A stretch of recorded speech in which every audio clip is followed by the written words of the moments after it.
Welcome to the Weird Science YouTube channel. I'm Jim, and today I'm going to discuss and review Freedom Fighters number 7. And if you've listened to our DC Comics podcast, you'll know that me and Eric love this book, and really, of all the titles DC is publishing now, I think the Freedom Fighters is one that deserves a much, much bigger audience. And here are the stats. It is Chapter 7 called Underground, written by Robert Venditti, art by Bruno Redondo, colors by Adriano Lucas, and letters by N-World Design. I wonder if he goes to fancy parties and they call him Mr. Design, because if I was N-World Design, I would probably demand that. Now, before I begin this issue's review, I'm going to give a brief description of the series that's actually from the very first solicit of the series, obviously issue number 1, and it says, line up for this all-new maxi series set on Earth X, where the Nazis won World War II.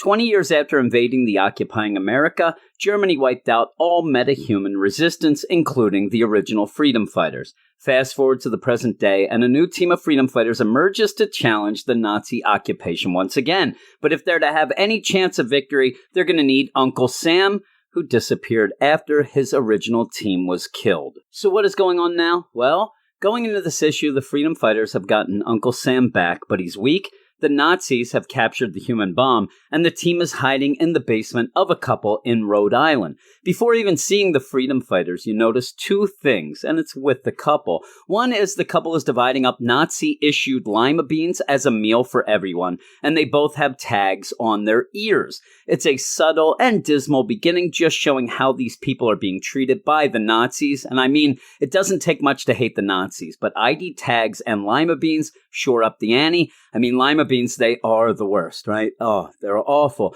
And before we get to see the freedom fighters, Venditti makes it very clear that the husband wants no parts of our heroes. But like most of us married men out there, he does what he's told.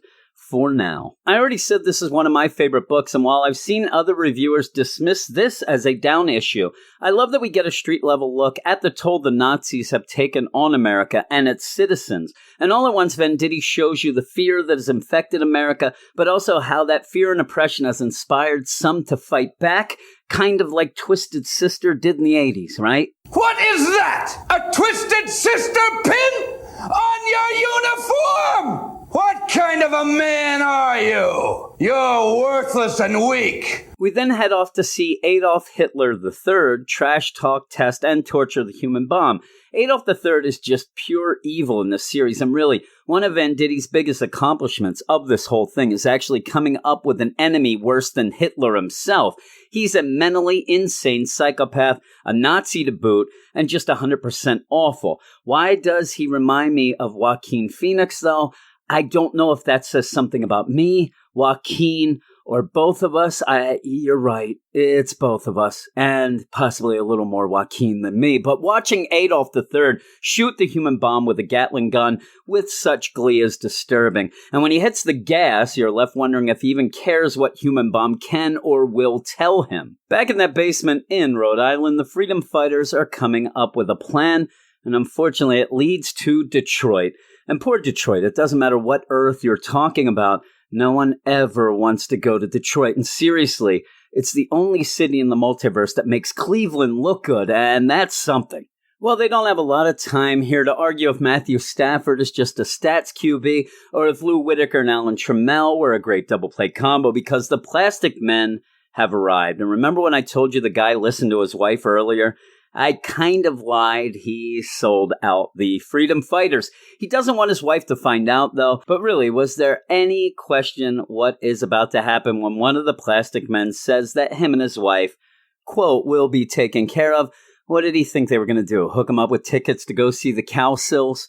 And yes, I admit, the only thing I know about Rhode Island is the Cowsills. But that's not a diss, because I love the Cowsills, and I just want everybody to know that the Cowsills were the inspiration for the Partridge Family, which I love as well. So it's fight on, and the Plastic Men attack the freedom fighters, and Uncle Sam is given a boost of morale, the likes of which I haven't seen since Bill Pullman told everyone what's what in Independence Day.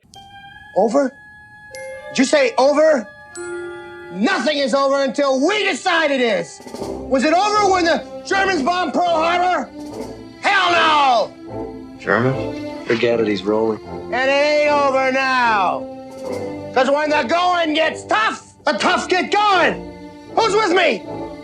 Let's go! Come on! Ah!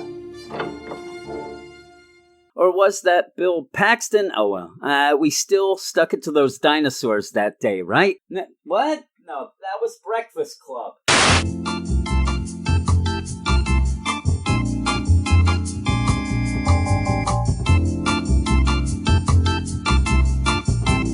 All right, I'm back, and the issue ends with the team sending the Plastic Men to space, our heroes heading off to Detroit, and a cliffhanger that shows us that the Nazis have a little mole amongst the freedom fighters. And this is a really good issue. I've loved almost every page of this series, and while I tend to criticize Venditti on his pacing in other books, I think it's spot on here. And I beg everyone right here and right now to go and act like Jesus Jones and pick this up immediately. It is that good. And because of that, and the great art by Bruno Redondo, who I've been a big fan of since I ended up reading the Injustice series with Tom Taylor, I'm giving this a 9.2 out of 10. Again, I could give a score as like 9.2 Yankee Doodle Dandy hats, but really what is 0.2 of a hat? The answer, of course, is a headband. Thanks, everyone, for watching the video. If you liked it, give it a thumbs up below and subscribe to the channel. Thanks, and I'll see you later.